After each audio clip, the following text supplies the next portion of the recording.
La semaine dernière, je vous présentais notre dernière fourche en silage. Aujourd'hui, on ne change pas de registre puisqu'on se retrouve devant notre dernière lame à ensilage, donc fraîchement sortie de nos ateliers. Ici, on retrouve une lame de 2,50 m de large par 1,60 m de haut, donc avec l'Areos ajouré pour améliorer la visibilité. On a ici donc une lame qui est entièrement faite en tôle de 8 mm d'épaisseur. Côté attelage, on retrouve ici un attelage 3 points avec différents trous de réglage permettant de s'adapter à chaque tracteur et chaque utilisation. On retrouve également une béquille qui, elle, permet de décrocher la lame en toute stabilité. Comme je vous le disais, ici on retrouve une Reos donc ajourée sur le dessus, sur la partie supérieure de la lame pour gagner en visibilité. Fidèle à notre philosophie de faire durer les outils dans le temps, on a intégré ici une lame d'usure afin de garantir la longévité. D'un point de vue robustesse, on retrouve ici des longerons, donc 3 longerons sur la hauteur afin de garantir la solidité du châssis.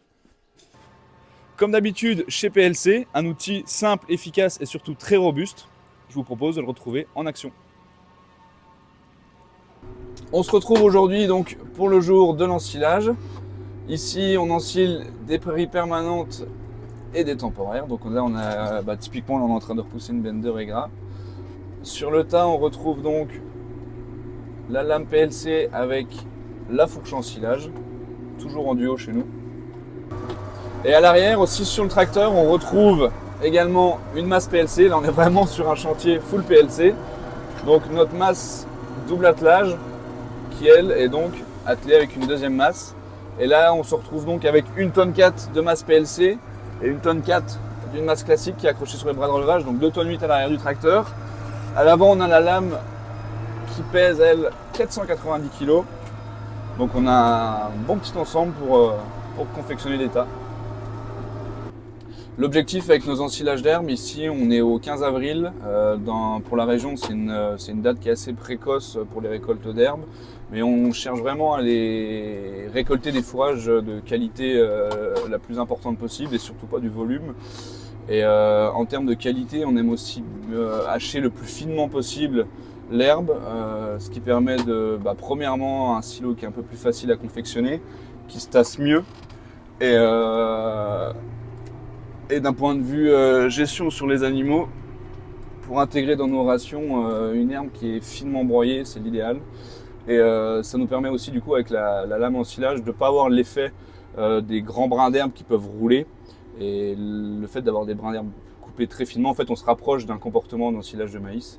Et c'est pour ça que c'est pour toutes ces choses-là qu'on aime bien couper le plus fin possible nos ensilages d'herbe. Et là on a un bel exemple d'un Regra qui est haché très finement.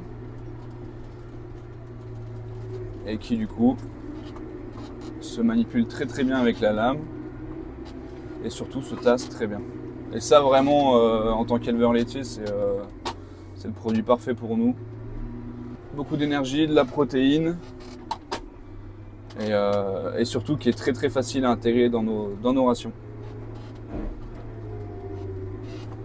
Et là la lame appréciable de pouvoir voir au travers parce que là par exemple hop, je suis levé quasiment à fond et je vois encore mon mur au travers de la Reos qui est ajourée. Et vraiment, je le répète, l'effet incurvé qui est vraiment, qui aide beaucoup pour, là on va le voir, pour pousser. Hop, on reprend un peu d'adhérence sur le pont avant et ça déroule.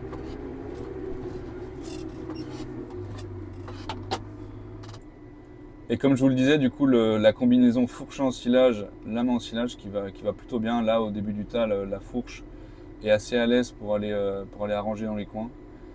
Et vraiment en plein cœur de chantier, la lame ensilage permet de repousser les bennes plus rapidement, pendant que le télescopique, lui, tasse et arrange dans les coins.